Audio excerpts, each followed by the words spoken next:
Pemberontakan ini diawali dengan jatuhnya Kabinet Republik Indonesia yang pada waktu itu dipimpin oleh Amir Syarifuddin, karena kabinetnya tidak dapat mendukung lagi sejak disepakatinya Perjanjian Renville. Lalu dibentuklah kabinet baru dengan Muhammad Hatta sebagai Perdana Menteri. Namun Amir beserta kelompok-kelompok sayap kiri lainnya tidak setuju dengan pergantian kabinet tersebut. Dalam sidang Politbiro PKI pada tanggal 13 sampai 14 Agustus 1948, Musso adalah seorang tokoh komunis Indonesia yang lama tinggal di Uni Soviet. Ini menjelaskan tentang pekerjaan dan kesalahan partai dasar, organisasi dan politik, dan menawarkan gagasan yang disebutnya jalan baru untuk Republik Indonesia. Musso menghendaki satu partai kelas buruh dengan memaknai nama yang bersejarah, yaitu PKI. Untuk itu harus dilakukan fusi tiga partai yang beraliran Marxisme, Leninisme, PKI ilegal, Partai Buruh Indonesia, dan Partai Sosialis Indonesia. PKI hasil fusi ini akan memimpin revolusi proletariat untuk mendirikan sebuah pemerintahan yang disebut Komite Front Nasional. Selanjutnya, Musso menggelar rapat raksasa di Jogja. Di sini juga dia melontarkan pentingnya kabinet presidensial diganti menjadi kabinet Front Persatuan. Musso juga menyerukan kerjasama internasional, terutama dengan Uni Soviet, untuk mematahkan blokade Belanda. Untuk menyebarkan gagasannya, Musso beserta Amir dan kelompok-kelompok kiri lainnya berencana untuk menguasai daerah-daerah yang dianggap strategis di Jawa Tengah dan Jawa Timur, yaitu Solo, Madiun, Kediri, Jombang, Bojonegoro, Cepu, Purwodadi, dan Wonosobo. Penguasaan itu dilakukan dengan agitasi, demonstrasi, dan aksi-aksi pengacuan lainnya. Rencana itu diawali dengan penculikan dan pembunuhan tokoh-tokoh yang dianggap musuh di kota Surakarta, serta mengadu domba kesatuan-kesatuan TNI setempat, termasuk kesatuan Siliwangi yang ada di sana.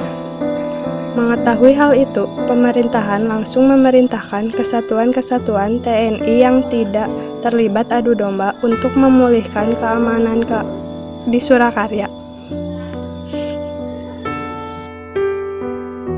Rencana itu diawali dengan penculikan dan pembunuhan tokoh-tokoh yang dianggap musuh di kota Surakarta, serta mengadu domba kesatuan-kesatuan TNI setempat, termasuk kesatuan Siliwangi yang ada di sana.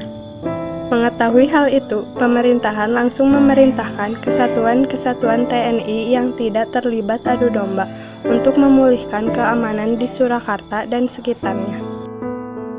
Pemberontakan PKI 1948, peristiwa Madiun.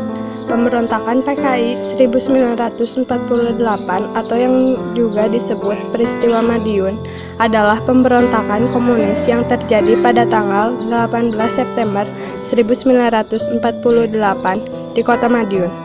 Pemberontakan ini dilakukan oleh anggota Partai Komunis Indonesia atau PKI dan partai-partai kiri lainnya yang tergabung oleh organisasi bernama Front Demokrasi Rakyat atau VDR. Pemberontakan. Sementara perhatian semua pihak pro pemerintah terkonsentrasi pada pemulihan Surakarta. Pada 18 September 1948, PKI atau PDR menuju ke arah timur dengan menguasai kota Madiun, Jawa Timur, dan pada hari itu juga diproklamasikannya berdirinya Republik Soviet Indonesia.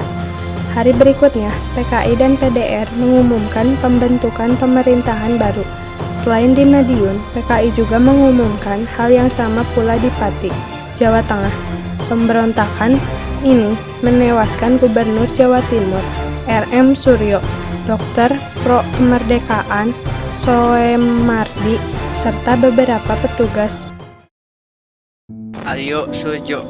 Raden Mas Tumenggung Aryo Suryo, biasa dikenal dengan nama Gubernur Suryo, lahir di Magetan, Jawa Timur 9 Juli 1898. sampai meninggal di Bago, Kedunggalan, Ngawi, Jawa Timur, 10 September 1948 pada umur 50 tahun. Dr. Muwardi, Pati, Jawa Tengah 1907 sampai Surakarta, Jawa Tengah 13 Oktober 1948 adalah seorang pahlawan nasional Indonesia. Muwardi adalah seorang dokter lulusan Stopia. Setelah lulus, ia melanjutkan pendidikan spesialisasi telinga hidung tenggorokan yaitu THT. Selain itu, adalah ketua barisan pelopor tahun 1945 di Surakarta dan terlibat dalam peristiwa proklamasi 17 Agustus 1945. Di Solo, Dr. Muwardi mendirikan sekolah kedokteran dan membentuk gerakan rakyat untuk melawan aksi-aksi PKI. Pada peristiwa Madiun, dia adalah salah satu tokoh yang dikabarkan hilang dan diduga dibunuh oleh pemberontak selain Gubernur Suryo. Kini namanya diabadikan sebagai nama Rumah Sakit Umum Daerah Surakarta. Setelah peristiwa Madiun 1948, pada masa pemerintahan Hatta, PKI berupaya membentuk negara komunis di Madiun dan menyatakan perang terhadap mereka.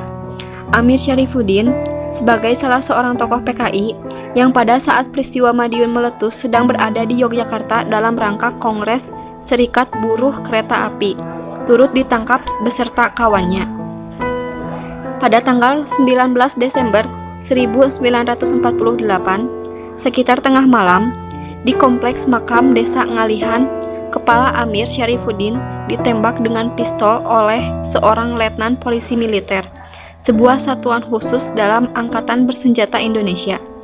Sebelum itu, beberapa orang penduduk desa setempat diperintahkan menggali sebuah lubang kubur besar. Dari rombongan 11 orang yang diangkut dengan truk dari penjara di Solo, Amir orang pertama yang ditembak mati malam itu.